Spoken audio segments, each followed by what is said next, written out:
Hello friends. तो आज मैं SSC CGL 225 last 10 days strategy का वीडियो लेकर आया हूँ आपके पास, जिसमें हम लोग देखेंगे कि लास्ट 10 डेज़ में हमें एग्जैक्ट क्या करना चाहिए जिससे कि हमारा मार्क्स थोड़ा इंक्रीज़ हो जाए। तो आइए इस वीडियो में आगे बढ़ते हैं हम लोग।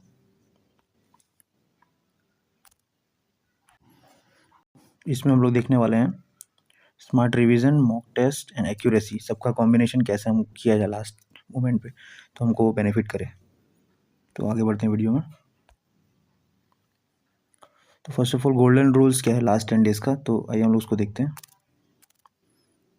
इसमें हम सबसे पहले मॉक टेस्ट को ध्यान रखना है कि डेली हमें 2 मॉक टेस्ट देना है और उसका एनालिसिस बहुत इंपॉर्टेंट है। अगर एनालिसिस नहीं किया तो उसको मॉक टेस्ट का कुछ फ़ायदा नहीं है, क्योंकि मॉक टेस्ट से हमें पता चलेगा कि हमारे वीक एरियाज़ क्या हैं और हमारी गलती कहाँ हो रही है।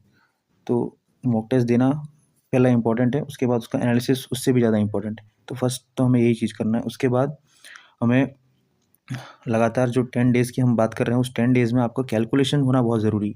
कैलकुलेशन प्रैक्टिस बहुत ज़रूरी है। उसमें सबसे पहले आप देखिए, लिखा है स्क्वायर्स आपको आना चाहिए 150 तक। 50 तक नहीं आता है तो 1 to 30 आना चाहिए, और 30 ऐसा आना चाहिए कि जैसे ही नंबर आपके सामने है, आपके माइंड में आपको मतलब तुरंत आपको माइंड में आ जाए कि 15 का स्क्वायर 25, 16 का 256, ऐसा आपको माइंड में फटाक से आना चाहिए। उसमें आपको टाइम नहीं लगना चाहिए। तो ऐसा आपको याद होना चाहिए, ठीक है। और याद नहीं है तो उसे याद कर लीजिए और रोज़ प्रैक्टिस कीजिए 30 to 40 मिनट्स का, ठीक है। वैसे ही क्यूब्स है, addition, subtraction, multiplication, Pythagoras triplets and mensuration formulas, क्योंकि मेंसुरेशन के क्वेश्चंस तो आते ही हैं प्रीलिम्स में, इसलिए आपको उसकी प्रैक्टिस तो करनी ही है, ठीक है।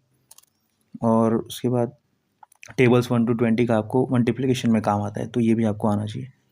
उसके बाद फार्मूलाज हो गए, शॉर्टकट्स। फिर अभी क्या है कि एडुकेटी पेपर बना रहा है अपना, पता होगा आपको। तो एडुकेटी के न्यू टॉपिक्स जो आए हैं, अभी स्टेनोग्राफी का जो पेपर हुआ है उसके अंदर जो जो टॉपिक्स आए हैं उसकी आप प्रैक्टिस कर लीजिए कोई भी, और उसको 2 दिन में ख़त्म करिए। ऐसा नहीं कि उसको 10 के 10 दिन करना है, आपको 2 दिन में ख़त्म करना है, क्योंकि कुछ टॉपिक की वजह से हम लोग जो प्रीवियस प्रिपरेशन की है किसी ने भी, तो उसको हम लोग छोड़ नहीं सकते। उसका रिवीजन बहुत ज़रूरी है। नए टॉपिक्स पकड़ेंगे और पुराना छोड़ेंगे तो फिर कोई मतलब नहीं है। तो इसलिए आपको न्यू टॉपिक्स 2 दिन में ही ख़त्म करना है, उसके बाद पुराने टॉपिक्स का रिवीजन करना है, ठीक है। और वीक एरियाज़ पे फोकस करना है। प्रैक्टिस बहुत ज़रूरी है, और आपको हेल्थ का भी ख्याल रखना है, ठीक है। हेल्थ सही नहीं रहेगा तो आप 10 दिन भी प्रिपेयर नहीं कर पाएंगे। तो ये इंपॉर्टेंट चीज़ है। नेक्स्ट देखते हैं हम लोग।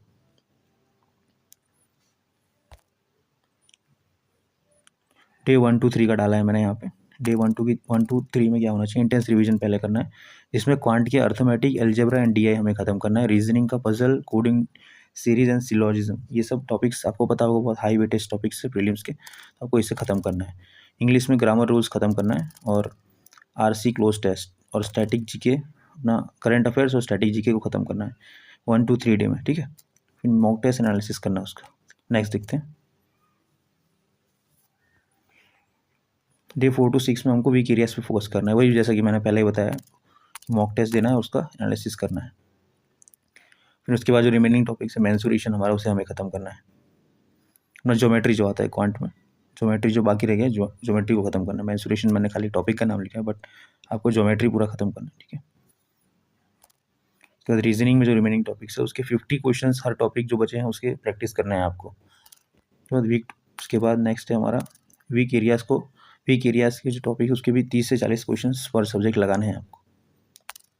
फिर 100% एक्यूरेसी से कोई भी एक सेक्शन स्ट्रॉन्ग करना है आपको,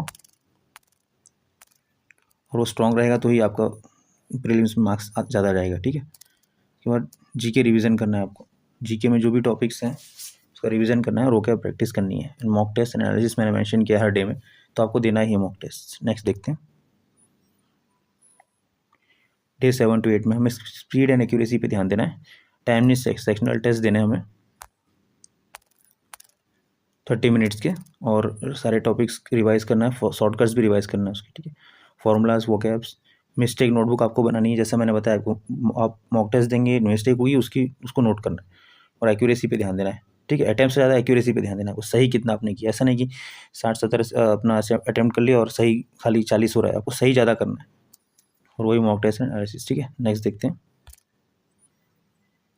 9 डे में फुल रिवीजन करना है आपको, पूरा जो भी फॉर्मूला सारे रिवीजन करना है। एक मॉक, एक सेक्शनल टेस्ट 9 दिन पे देना है, और काम रहना है और कॉन्फिडेंट रहना है, ठीक है।